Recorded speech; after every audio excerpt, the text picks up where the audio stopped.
ప్రభు నామమునకు మహిమ కలుగునుగాక. ప్రభు అయిన యేసుక్రీస్తు వారి నామములో మరొకసారి కూడా ప్రేమాభివందనములను తెలియజేయుచూ ఉన్నాను. ప్రభువునందు ప్రియ దేవుని బిడలారా, పరిశుద్ధ లేఖనములలో మన ధ్యానార్థము కొరకు యోహాను సువార్త 1వ అధ్యాయము 43 నుండి 45 వరకు గమనించినట్లయితే, మరునాడు ఆయన గలిలయకు వెళ్ళగోరి ఫిలిప్పును కనుగొని నన్ను వెంబడించుమని అతనితో చెప్పెను. ఫిలిప్పు బెత్సాయిదు వాడు, అనగా ఆంద్రెయ, పేతురు అనువారి పట్టణపు కాపురస్తుడు.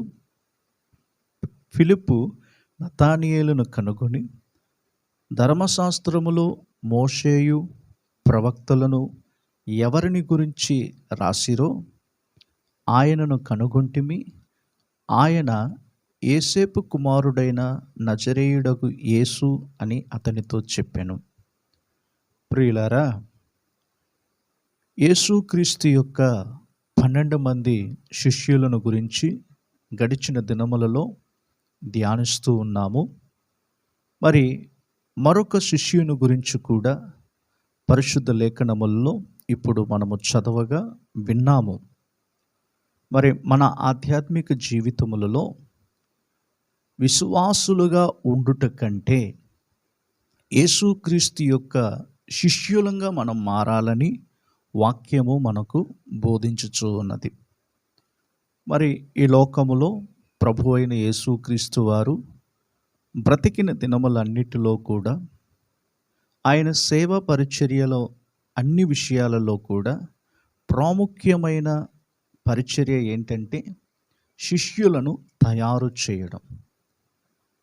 మరి మనం అందరము కూడా శిష్యులంగా మారాలే కానీ ఏదో ఒక నామకార్థమైన జీవితం చేసి ఈ లోకములో మనం ముగించుకొని కాలము గడిపే కార్యములుగా మన జీవితములో ఉండకూడదు. కానీ మన జీవిత కాలమంతటిలో కూడా యేసుక్రీస్తుకు శిష్యులంగా మనం మారాలని ఈ వర్తమానముల ద్వారా నేను మీకు తెలియజేయుచూ ఉన్నాను.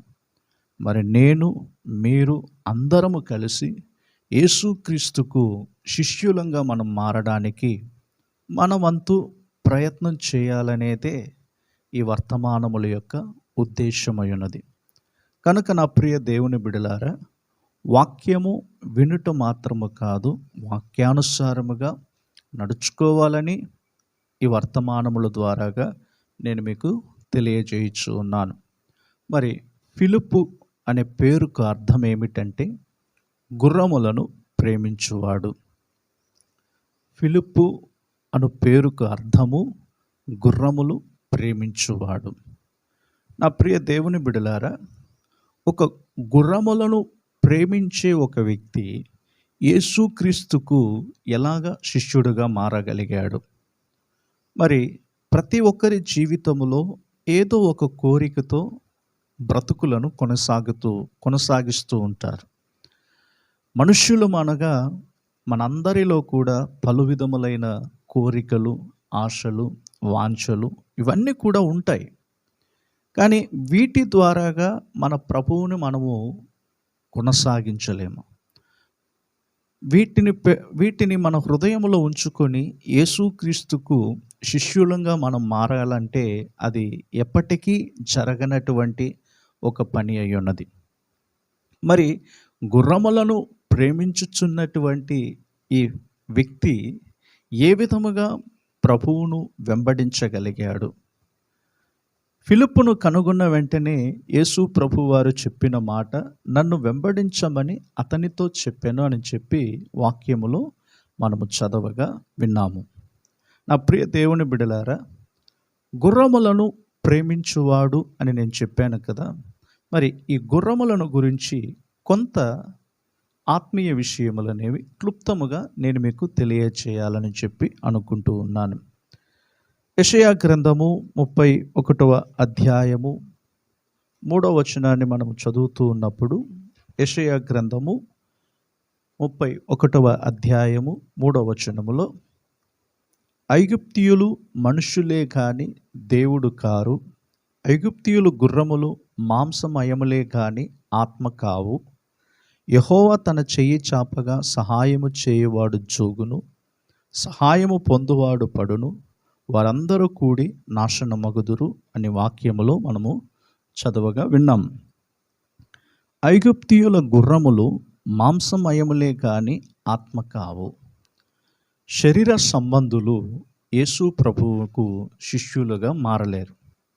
శరీర కార్యములను ఉంచుకుంటూ శరీర కార్యములలో బ్రతుకులను కొనసాగుతూ మరి ప్రభువును వెంబడించాలంటే ఎలాగ వెంబడించగలరండి? కనుకనే పౌలు భక్తుడు గలతీ పత్రికలో రాస్తూ ఉన్నప్పుడు ఆత్మానుసారముగా ప్రారంభించి ఇప్పుడు శరీరానుసారులైతిరా అని చెప్పుచూ ఉన్నాడు.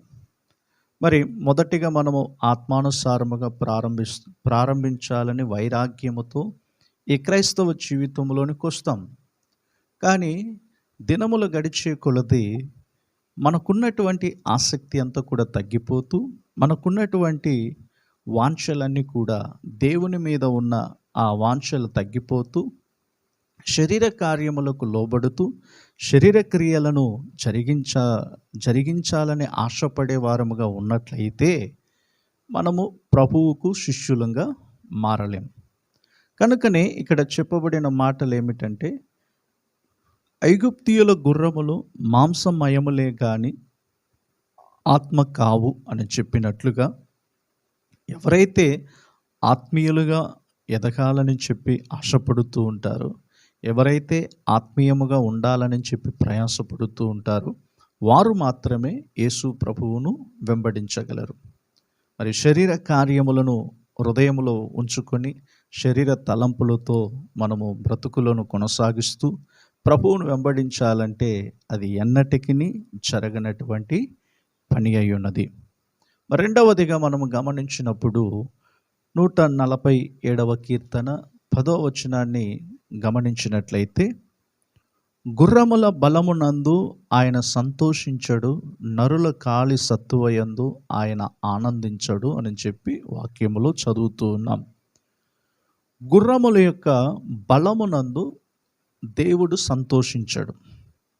మరి ఈ రోజుల్లో చాలామంది చెప్పే మాటలు ఎలా ఉంటాయంటే, తమ యొక్క సొంత బలము చేత సమస్తమును జరిగించగలుగుతున్నామనే ధీమాతో బ్రతుకుతూ ఉన్నారు.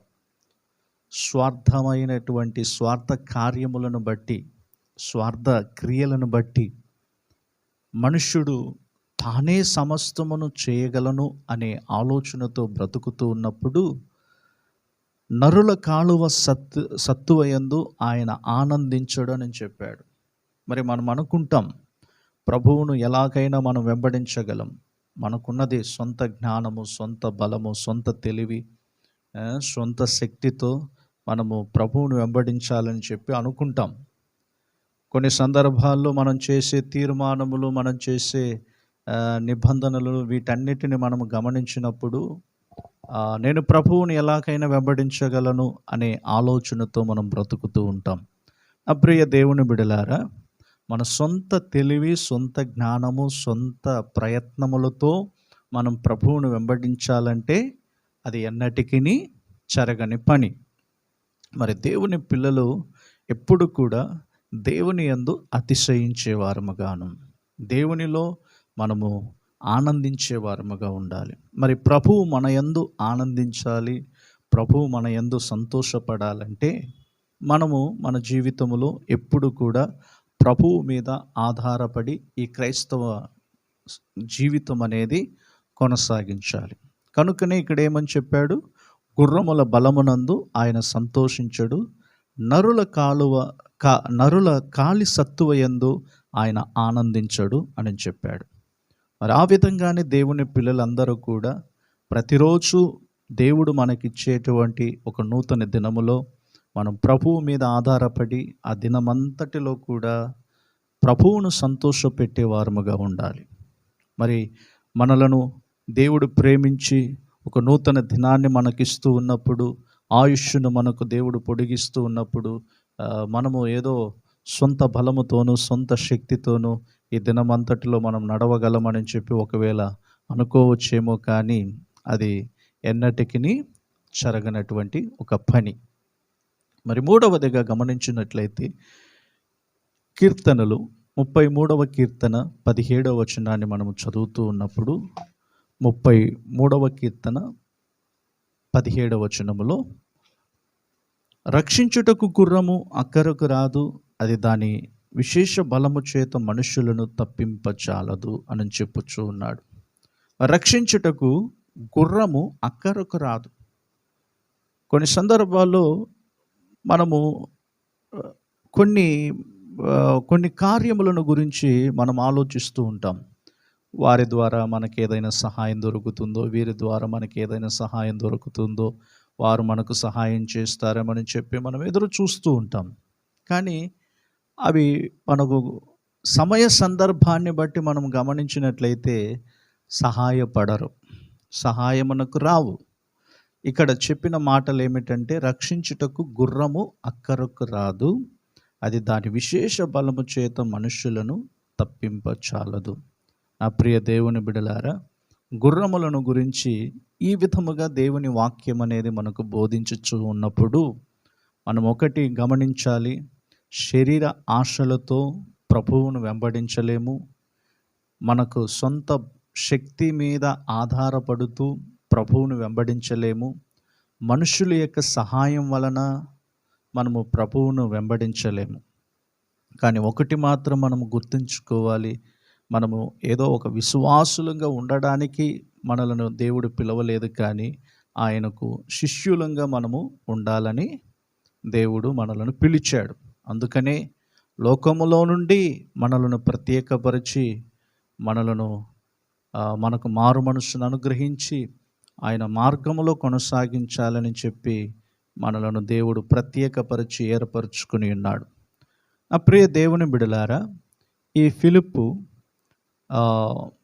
చెప్పిన అతడు బెత్సాయిదా ఊరివాడని చెప్పి చెప్పబడుతూ ఉన్నది. ఈ ఫిలిప్పు బెత్సాయిదు ఊరువాడు. మరి ఈ బెత్సాయిదును గురించి కొన్ని మాటలను గమనించినట్లయితే, మత్తయి సువార్త 11వ అధ్యాయము 21వ వచనములో చదువుతూ ఉన్నాము. మత్తయి సువార్త 11వ అధ్యాయము 21వ వచనములో గమనించినట్లయితే, ఇక్కడ చెప్పబడినటువంటి మాటలలో అయ్యో కోరిజాన బెత్సాయిదా అని చెప్పి యేసు ప్రభువారు చెప్పుచూ ఉన్నాడు. మత్తయి సువార్త 11వ అధ్యాయము 21వ వచనము, అయ్యో కోరిజాన, అయ్యో బెత్సాయిదా, మీ మధ్యను చేయబడిన అద్భుతములు తూరు సీదోను పట్టణములలో చేయబడిన ఎడల ఆ పట్టణముల వారు పూర్వమే గోనె పట్ట కట్టుకుని బూడిద వేసుకుని మారు మనసు పొందియుందురు. చూడండి, అయ్యో కోరాజీనా, అయ్యో బెత్సాయిదా, ఈ రెండు పట్టణములలో వారిలో ఉన్నటువంటి క్రియలు ఎలా ఉన్నాయంటే, ఆ పట్టణములలో యేసు ప్రభువారు అనేక అద్భుతములను చేస్తూ వచ్చాడు. 20వ వచనములో మనం చదువుతూ ఉన్నాం, పిమ్మట ఏ పట్టణములలో ఆయన విస్తారమైన అద్భుతములు చేసెను, ఆ పట్టణముల వారు మారు మనసు పొందకపోవుట వలన ఆయన వారినిట్లు గద్దింపసాగెను. ఈ పట్టణములను గురించి యేసు ప్రభువారు అయ్యో అనంటూ ఉన్నాడు. యేసు ప్రభువారు అయ్యో అన్న మాటలు చాలా చోట్ల రాయబడి ఉన్నది.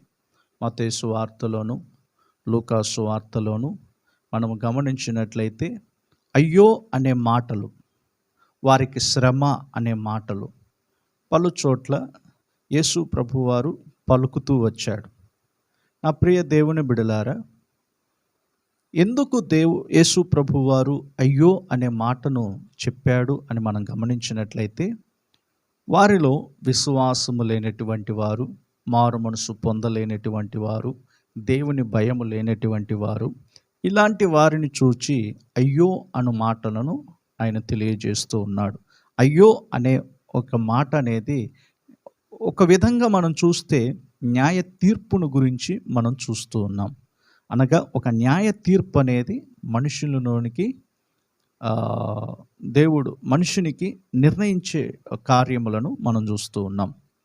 అందుకని మత్తయి సువార్త 18 అధ్యాయం 7వ వచనములో అభ్యంతరముల వలన లోకమునకు శ్రమ అని చెప్పుచూ ఉన్నాడు. మరి వేషధారులైన పరిసయ్యులారా, అయ్యో అందులైన దర్శకులారా, ఇలాగా యేసు ప్రభువారు కొన్ని మాటలను చెప్తూ వచ్చాడు. కనుక నా ప్రియ దేవుని బిడలారా, ఈ బెత్సాయిదా పట్టణస్థుడైనటువంటి ఈ వ్యక్తిని ఒక న్యాయ తీర్పునకు ఉంచబడిన ఈ పట్టణములో నుండి దేవుడు ఫిలిప్పును కనుగొని నన్ను వెంబడించమని చెప్పి యేసు ప్రభువారు ఎలా చెప్పాడో అలాగే మనము కూడా న్యాయ తీర్పునకు ఉంచబడినటువంటి మన జీవితములలో దేవుడు అద్భుతంగా మనకు ఒక మారు మనసును కలుగజేసి నీటి బాప్తిస్మమును మనకిచ్చి పరిశుద్ధాత్మ చేత దేవుడు మనల్ని నింపుతూ న్యాయ తీర్పు నుండి మనం తప్పించుకోవడానికి దేవుడు ఒక అవకాశాన్ని మనకు దేవుడు అనుగ్రహించినప్పుడు మనం ఎంతో బహు జాగ్రత్త కలిగిన వారముగా ఉండాలి.